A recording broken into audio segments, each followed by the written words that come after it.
Γεια χαρά, είμαι ο Λάμπρος, ο γνωστός ύποπτος στο ίντερνετ, αντίθετος μελουργός και όπως έχετε δει ασχολούμαι με τη φωτογραφία. Έντονα κυρίως τα τελευταία 6-7 χρόνια. Τα πιο πολλά θέματά μου είναι φύσης, landscapes, αλλά και πορτρέτου, μάκρο και άλλων. Έτσι λοιπόν κάποιοι φίλοι και γνωστοί στο διαδίκτυο περισσότερο με ρωτάνε τον τελευταίο καιρό κάποια πράγματα για κάποιες φωτογραφίες φύσης που έχω αναρτήσει, όπως για παράδειγμα αυτήν εδώ. Αν έχω χρησιμοποιήσει φίλτρα σε αυτές τις λήψεις και τι φίλτρα. Για να μην λέω πάρα πολλά και κουράζω, δεν έχω φίλτρα για τον ευρυγόνιο φακό που χρησιμοποιώ, τον 1424 της Nikon, και έτσι δουλεύω με μια μέθοδο που πολλοί από εσάς να γνωρίζετε και άλλοι βέβαια όχι. Θα δούμε λοιπόν στη συνέχεια έναν τρόπο σχετικά σύντομο και εύκολο για όσους δεν έχουμε φίλτρα και θέλουμε να έχουμε ένα τέτοιο αποτέλεσμα χωρίς να καταφεύγουμε σε καταστάσεις HDR που πολλές φορές μας δίνει ένα αποτέλεσμα ζωγραφικής και όχι φωτογραφίας. Να πούμε 2-3 πράγματα που θα χρειαστούμε. Πρώτο και βασικό, τρίποδο.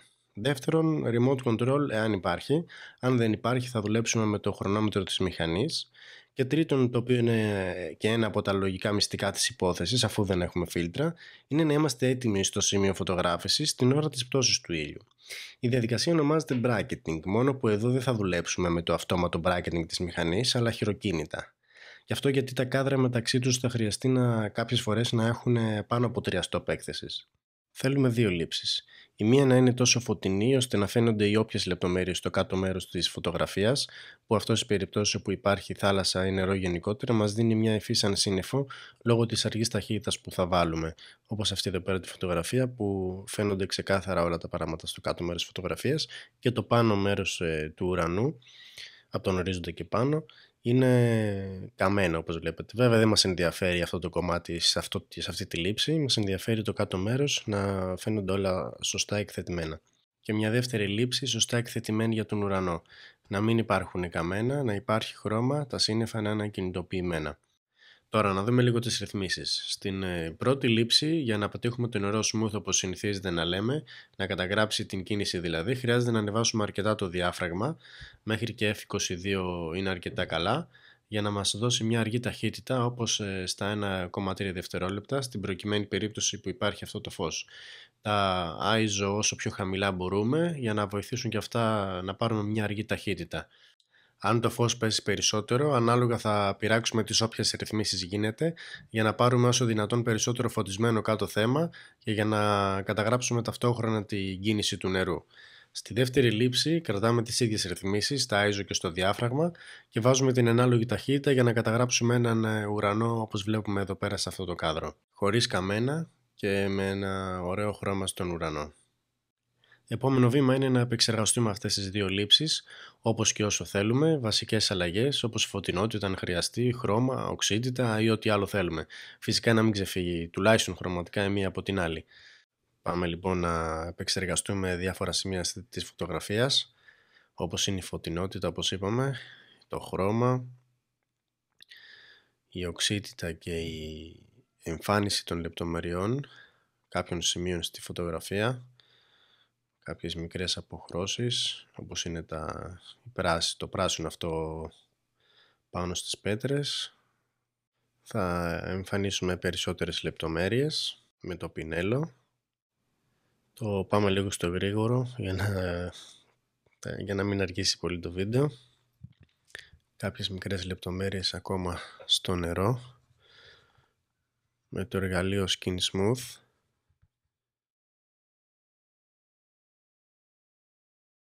Θα διορθώσουμε λίγο τον ορίζοντα.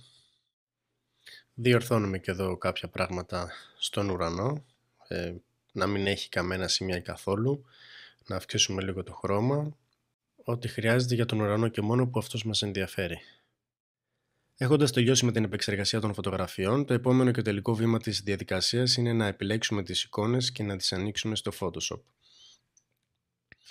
Παίρνουμε τη φωτογραφία με τον καμένο ουρανό και την βάζουμε πάνω στην άλλη.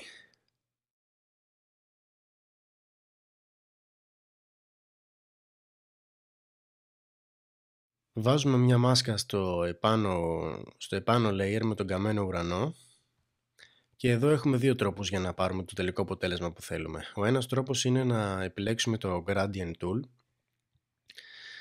με την απόχρωση του μαύρου προς το διάφανο, εδώ πάνω θα το δείτε αυτό, και να τραβήξουμε έπειτα μια γραμμή από τον ορίζοντα προς τα κάτω και έτσι να εμφανιστεί ο ουρανός στις σωστά εκτεθειμένες φωτογραφίες που είναι από κάτω. Τραβάμε μια γραμμή μέχρι ένα σημείο και βουαλά, εμφανίζεται ο ουρανός. Ο άλλος τρόπος είναι να επιλέξουμε το πινέλο και με μαύρο χρώμα στη μάσκα που έχουμε δημιουργήσει να χρωματίσουμε έτσι ώστε να εμφανιστεί ο σωστά εκτεθειμένος ουρανός στις από κάτω φωτογραφίες. Μπορούμε επιπλέον να σβήσουμε επιλεκτικά κομμάτια από τη φωτογραφία την υπερεκτεθειμένη, όπως εδώ στη θάλασσα, να μας βγει ένα πιο ομοιόμορφο σβήσιμο από τον ουρανό προς τη γη, προς το κάτω μέρος της φωτογραφίας. Από εκεί και πέρα είναι στη διάθεση του κάθε ένα να δουλέψει περισσότερο τη φωτογραφία ή στο ίδιο το Photoshop ή στο όποιο πρόγραμμα δουλεύει τις φωτογραφίες για ομοιόμορφο τελικό αποτέλεσμα, αν δεν έχει προηγηθεί ήδη από την πρώτη επεξεργασία. Αυτός είναι λοιπόν ο τρόπος που δουλεύω για όσο δεν έχω φίλτρα, για οποιοδήποτε φακό, και ίσως σε κάποιες περιπτώσεις να είναι και ποιοτικότερος αυτός ο τρόπος. Γιατί έχουμε δύο φωτογραφίες τραβηγμένες χωρίς κάποιο εμπόδιο μπροστά στο φακό και έτσι έχουμε όλες τις πληροφορίες του περιβάλλοντος κατευθείαν από το φακό στη μηχανή. Εύχομαι να μην σας κούρασα, να το χαρήκατε και να ήταν μια καλή βοήθεια. Θα χαρώ πολύ να ακούσω ερωτήσεις για να γίνει κουβέντα επικοδομητική. Ήταν η πρώτη φορά που κάνω κάτι τέτοιο και γι' αυτό συγχωρέστε για τα λάθη που υπήρχαν μέσα στο βίντεο. Σας εύχομαι καλή συνέχεια, όμορφα και δημιουργικά κλικ πάντα σε κάθε μέρος που βρίσκεστε. Καλή συνέχεια.